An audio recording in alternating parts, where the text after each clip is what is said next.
Bismillahirrahmanirrahim. Assalamualaikum warahmatullahi wabarakatuh. Kami dari kelompok 10 akan mempresentasikan hasil kerja kelompok kami dengan judul Cybercrime yang terjadi di Indonesia. Perkenalkan, nama saya Muhammad Alpi Pahreji dengan NIM 11171132. Langsung saja saya akan mempresentasikan hasil kerja kelompok kami. Maraknya cybercrime di Indonesia dan di negara-negara lain mendorong banyak pihak terus berusaha memeranginya dengan berbagai macam cara. Salah satu dasarnya adalah dengan cara memahami aspek cybercrime dari semua sisi. Keutuhan pemahaman tentang pemberantasan cybercrime dan cyberkriminal perlu dilakukan berdasarkan pendekatan multidimensional. Salah satunya melakukan perspektif hukum pidana dan kriminologi. Hal ini didasarkan pada pola pemikiran bahwa tidak mungkin memerangi sesuatu dapat sukses tanpa memahami sesuatu yang akan diperangi. Saat ini bentuk cybercrime semakin beragam. Modusnya semakin canggih, motivasinya semakin kompleks, dan karakter pelakunya semakin bervariasi. Laju cybercrime di Indonesia yang semakin meningkat ternyata tidak segera diikuti dengan kemampuan legislator untuk mengendalikan kejahatan dengan membuat hukum yang responsif. Munculnya beberapa kasus manipulasi data, provokasi, pencucian uang, hacking, pencurian, dan perusakan data menjadi ancaman stabilitas, keamanan, dan ketertiban masyarakat dengan eskalasi yang cukup tinggi. Dalam masyarakat modern yang mengglobal seperti saat ini, kejahatan dapat dilakukan di mana saja, baik di ruang nyata maupun di ruang maya. Hal ini terjadi karena era globalisasi membuka beberapa peluang terjadinya kejahatan sehingga diperlukan penanggulangan bersama-sama melalui kerjasama antar pihak yang berkepentingan. Mengikuti kasus kejahatan komputer dan siber yang terjadi di tengah masyarakat, dan apabila hal tersebut dikaji dengan menggunakan kriteria peraturan hukum pidana, maka dari segi hukum, kejahatan komputer dan cybercrime bukanlah merupakan suatu kejahatan yang sederhana. Sekian dan terima kasih. Selanjutnya akan dilanjutkan oleh teman saya. Nama saya Nur Khalis Hafiz Ma'ruf dengan NIM 11171310 akan melanjutkan dari teman saya Muhammad Alfi. Saya akan menjelaskan teori cybercrime. Pada awalnya, cybercrime didefinisikan sebagai kejahatan komputer. Menurut Mendeley dalam Supriantoro disebutkan ada dua kegiatan komputer crime. Yang pertama, penggunaan komputer untuk melaksanakan perbuatan penipuan, pencurian, atau penyembunyian yang dimaksud untuk memperoleh keuntungan keuangan, keuntungan bisnis, kekayaan, atau pelayanan. 2. Ancaman terhadap komputer itu sendiri seperti pencurian perangkat keras atau lunak, sabotase, dan pemerasan. Pada dasarnya, cybercrime meliputi tindak pidana yang berkenaan dengan sistem informasi, baik sistem informasi itu sendiri, juga sistem komunikasi yang merupakan sarana untuk penyampaian atau pertukaran informasi kepada pihak lainnya. Yang kedua, teori cyberlaw. Cyberlaw adalah aspek hukum, istilahnya berasal dari cyberspace law yang ruang lingkupnya meliputi setiap aspek yang berhubungan dengan perorangan atau subjek. Hukum yang menggunakan dan memanfaatkan teknologi internet yang dimulai pada saat mulai online dan memasuki cyberspace atau dunia maya. Berikut merupakan beberapa istilah yang dimaksud sebagai terjemah dari cyberlaw. Misalnya, hukum sistem informasi, hukum informasi, dan hukum telematika, telekomunikasi, dan informatika. Nama saya Ninafri Ahmad dengan NIM 117055. Untuk saat ini saya akan membahas cybercrime. Cybercrime adalah tindakan pidana kriminal yang dilakukan pada teknologi internet, baik yang menyerang fasilitas umum di dalam cyberspace ataupun kepemilikan pribadi. Secara teknik, tindakan pidana tersebut dapat dibedakan menjadi offline crime, semi-online crime, and cybercrime. Masih komputer telekomunikasi dengan Prevention of Crime and the Treatment of Offenders di Havana pada tahun 1999 dan di Wina, Australia tahun 2002. Australia tahun 2000 menyebutkan ada dua istilah yang dikenal. Satu, cybercrime dalam artian sempat disebut computer crime, yaitu perilaku ilegal dan melanggar yang secara langsung menyerang sistem keamanan komputer dan data yang diproses oleh komputer. Dua, cybercrime dalam artian luas disebut computer related crime, yaitu perilaku ilegal atau melanggar yang berkaitan dengan sistem komputer atau jaringan. Dari beberapa pengertian di atas, cybercrime dirumuskan sebagai perbuatan melawan hukum yang dilakukan dengan memakai jaringan komputer sebagai sarana atau alat komputer sebagai objek, baik untuk memperoleh keuntungan ataupun tidak. Motif cybercrime, motif kejahatan. Pada dunia maya, cybercrime pada umumnya dapat dikelompokkan menjadi dua kategori, yaitu motif intelektual, yaitu kejahatan yang dilakukan hanya untuk kepuasan pribadi dan menunjukkan bahwa dirinya telah mampu untuk merekayasa dan mengimplementasi bidang teknologi informasi. Kejahatan dengan motif ini pada umumnya dilakukan oleh seorang secara individual.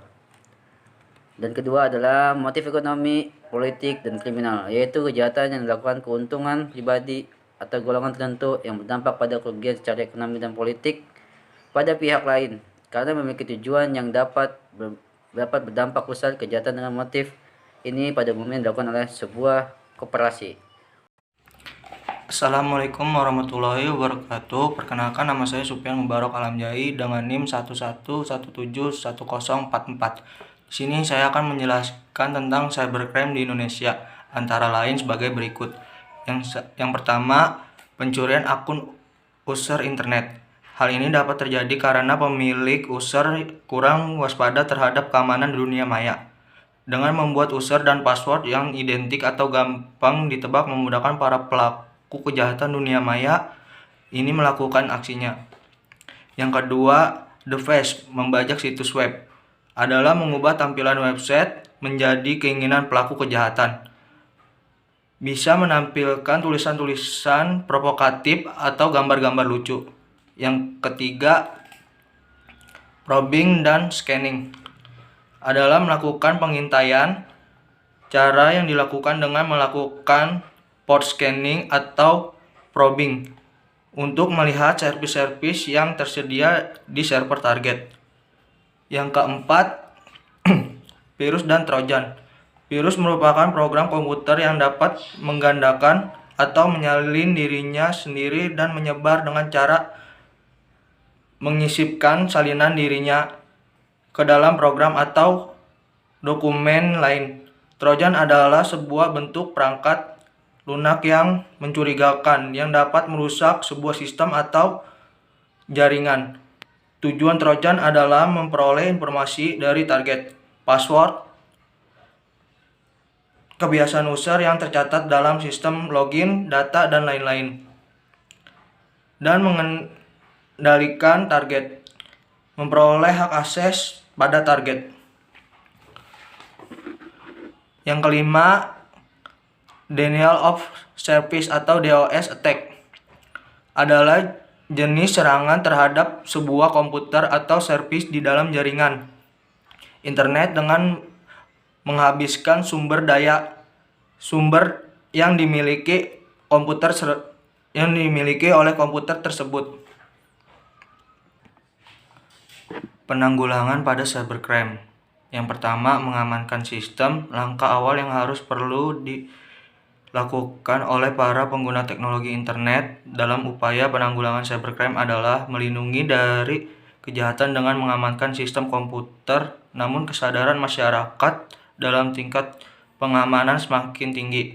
Hal ini dapat kita lihat dari hasil survei yang dilakukan CSI atau FBI pada tahun 2003, menyatakan bahwa 99% dari 525 responden sudah menggunakan perangkat lunak antivirus.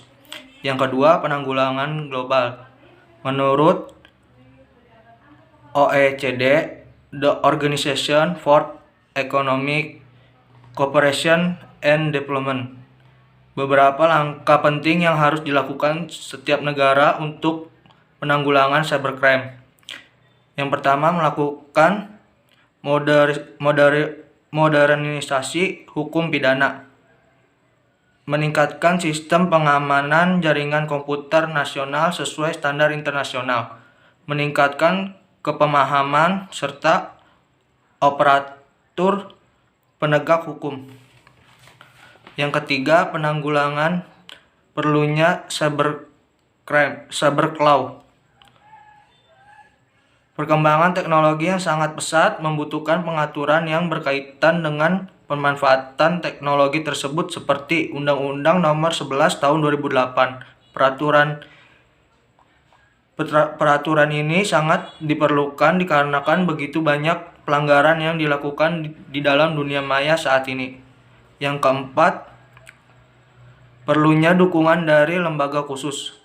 Lembaga-lembaga khusus baik milik negara maupun NGO, non-government organization, sangat diperlukan sebagai upaya penanggulangan kejahatan internet.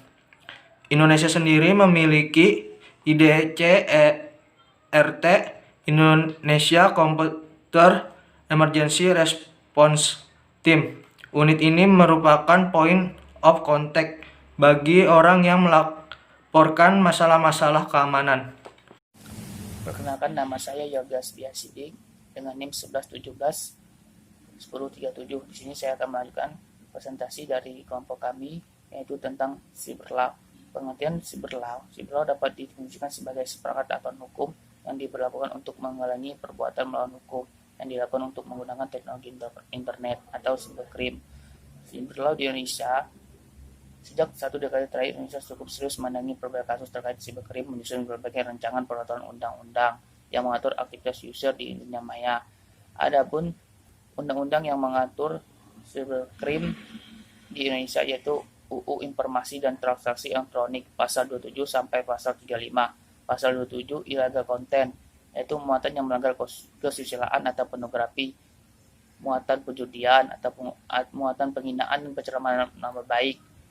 Dan pasal 28 illegal content, berita bohong dan menyesatkan yang mengakibatkan kerugian konsumen transaksi elektronik dan disebut dengan SARA. Pasal 28 illegal content, informasi elektronik dan dokumen elektronik yang berisi ancaman kekerasan atau menakut-nakuti yang ditunjukkan secara pribadi.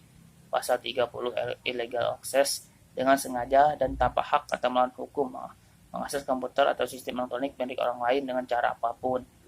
Pasal 31 illegal interruption, interaksi atau menyadap atau informasi elektronik atau dokumen elektronik dalam suatu komputer atau sistem elektronik tertentu milik orang lain.